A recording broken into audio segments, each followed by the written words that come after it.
श्री शिवाय नमस्तुभ्यम। नमस्कार प्रिय भक्तों, स्वागत है आपका नाग पंचमी के इस पावन अवसर पर। आज हम सुनेंगे नाग पंचमी की प्राचीन और पुण्यदायी व्रत कथा। कहा जाता है कि इस दिन नाग देवता की पूजा करने से परिवार पर उनकी कृपा बनी रहती है और घर में सुख शांति आती है। लेकिन क्या आप जानते हैं कि नाग पंचमी के दिन नाग देवता की पूजा क्यों की जाती है और इसके पीछे कौन सी कथा जुड़ी हुई है? तो आइए श्रद्धा और भक्ति के साथ सुनते हैं नाग पंचमी की यह पावन और दिव्य कथा। दोनों हाथों को जोड़कर श्रद्धा पूर्वक इस कथा का श्रवण करें। की कथा के अनुसार प्राचीन काल में एक सेठ जी के 7 पुत्र थे। सातों के विवाह हो चुका था। सबसे छोटे पुत्र की पत्नी श्रेष्ठ की थी और बहुत ही सुशील थी, परंतु उसका कोई भाई नहीं था। एक दिन बड़ी बहू ने घर लीपने को पीली मिट्टी लाने के लिए बहुओं को साथ चलने को कहा, तो सभी डलिया और खुरपी लेकर मिट्टी खोदने चली गई। तभी वहां एक सर्प निकला, जिससे बड़ी बहू खुरपी से मारने लगी। यह देखकर छोटी बहू ने उसे रोकते हुए कहा कि मत मारो, यह बेचारा निरपराध है। यह सुनकर बड़ी बहू ने उसे नहीं मारा।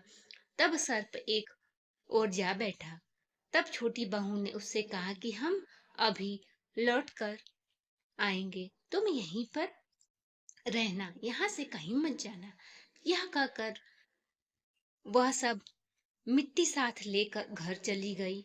वहां जाकर बहू कामकाज में फंस गई और वह सर्प से किया हुआ वादा भूल गई। उसे दूसरे दिन यह बात याद आई, तो वह सर्प से मिलने पहुंची। वह सर्प दूसरे दिन वहीं बैठा हुआ था। सर्प भैया नमस्कार। सर्प ने कहा, तू भैया कह चुकी है, इसलिए तुझे छोड़ देता हूँ, नहीं तो झूठी बात कहने के कारण तुझे अभी डर लेता। वह बोली, भैया मुझे से भूल हो गई, और उसने क्षमा मांगी। तब सर्प ने कहा, अच्छा तू आज से मेरी बहन हुई और मैं तेरा भाई। मुझे से जो तुझे मांगना है वो मांग ले। वह बोली, भैया मेरा कोई नहीं है, अच्छा हुआ तो तू मेरा भाई बन गया। कुछ दिन व्यतीत होने पर वह सर्प मनुष्य का रूप रखकर उसके घर आया और बोला कि मेरी बहन को भेज दो। सबने कहा कि इसका तो कोई भाई नहीं है। वह बोला, मैं दूर के रिश्ते में इसका भाई लगता हूँ और बचपन से बाहर कहीं चला गया था। उसने विश्वास दिलाते हुए घर के लोगों से छोटी बहू को उसके साथ भेजने के लिए कहा। उसने मार्ग में बताया कि मैं वही सर्प हूँ, इसलिए तू डरना नहीं, और जहाँ चलने में कठिनाई हो मेरी पूंछ पकड़ लेना। उसने कहा अनुसार इस प्रकार वह उसके घर पहुंच गई। वहां के धन ऐश्वर्य को देखकर वह चकित हो गई। एक दिन सर्प की माता ने उससे कहा कि मैं बाहर जा रही हूँ, तू अपने भाई को ठंडा दूध पिला देना। उसे यह बात ध्यान न रही और उसने गर्म दूध पिला दिया, जिससे कि उसका मुख पूरी तरह जल गया। यह देखकर सर्प की माता बहुत ही क्रोधित हुई, परंतु सर्प के समझाने पर चुप हो गई। तब सर्प ने कहा कि बहन को अब उसके घर भेज देना चाहिए। तब सर्प और उसके पिता ने उसे बहुत सा सोना चांदी जवाहरात वस्त्र आभूषण आदि देकर घर पहुंचा दिया। यह से देखकर उसकी जेठानियां कहने लगी, तेरे भाई के पास तो बहुत धन है, तुझे अपने भाई से मांगकर और धन लाना चाहिए। सर्प ने यह वचन सुना तो सब वस्तुएं सोने की लाकर दे दी। यह देखकर बड़ी बहू ने कहा कि इसे तो झाड़ू भी सोने का ही होना चाहिए। तब सर्प ने सोने का झाड़ू लाकर दे दिया। सर्प ने छोटी बहू को हीरा मणियों का एक अद्भुत हार दिया था। उसकी प्रशंसा उस देश के रानी के पास पहुंची। तब रानी ने राजा से बोली कि सेठ की छोटी बहू का हार मुझे चाहिए।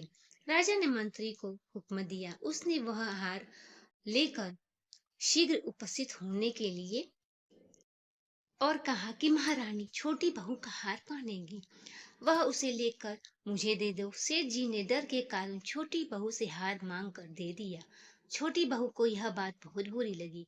उसने अपने सर्प भाई को याद किया और आने पर प्रार्थना की कि भैया, रानी ने हार छीन लिया है। तुम कुछ ऐसा करो कि जब वह हार उसके गले में रहे तब वह सर्प बन जाए, और जब वह मुझे लौटा दे तब हीरो और मणियों का हो जाए। सर्प ने ठीक वैसा ही किया।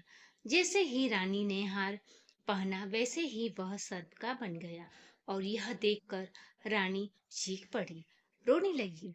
यह देखकर राजा ने सेठ जी के पास खबर भेजी कि छोटी बहू को तुरंत भेजो। सेठ जी ने डर गए और राजा न जाने क्या करेंगे। वे स्वयं छोटी बहू को साथ लेकर उपस्थित हुए। राजा ने छोटी बहू से पूछा कि तूने क्या जादू किया है, मैं तुझे दंड दूंगा। छोटी बहू बोली कि राजन, यह हार ही ऐसा है कि मेरे गले में हीरो का मणियों का रहता है और दूसरे के गले में सर्प बन जाता है। यह सुनकर राजा ने वह सर्प बना हार उसे देकर कहा कि अभी पहन कर दिखाओ। छोटी बहू ने जैसे ही उसे पहना वैसे ही वह हीरो और मणियों का बन गया। यह देखकर राजा को उसकी बात का विश्वास हो गया, और उसने प्रसन्न होकर उसे बहुत सी मुद्राएं भी पुरस्कार में दी। छोटी बहू अपने हार और धन की सहित घर लौट आई। उसने धन को देकर बड़ी बहू को ईर्ष्या होने के कारण पति को सिखाया कि छोटी बहू के पास कहीं से धन आया है। यह सुनकर उसने पति ने उसकी पत्नी को बुलाकर कहा कि ठीक ठीक से बता कि यह धन तुझे कौन देता है। तब वह सर्प को याद करने लगी। तब उसी समय सर्प ने प्रकट होकर कहा कि यदि मेरी धर्म बहन के आचरण पर संदेह प्रकट करेगा तो मैं उसे डस लूंगा। यह सुनकर छोटी बहू का पति बहुत ही प्रसन्न हुआ और उसने सर्प देवता का बड़ा ही सत्कार किया। उसी दिन से नाग पंचमी का त्योहार मनाया जाता है और स्त्रियां सर्प को अपना भाई मानकर उनकी पूजा करती हैं। तो ये था आज की नाग पंचमी की व्रत कथा।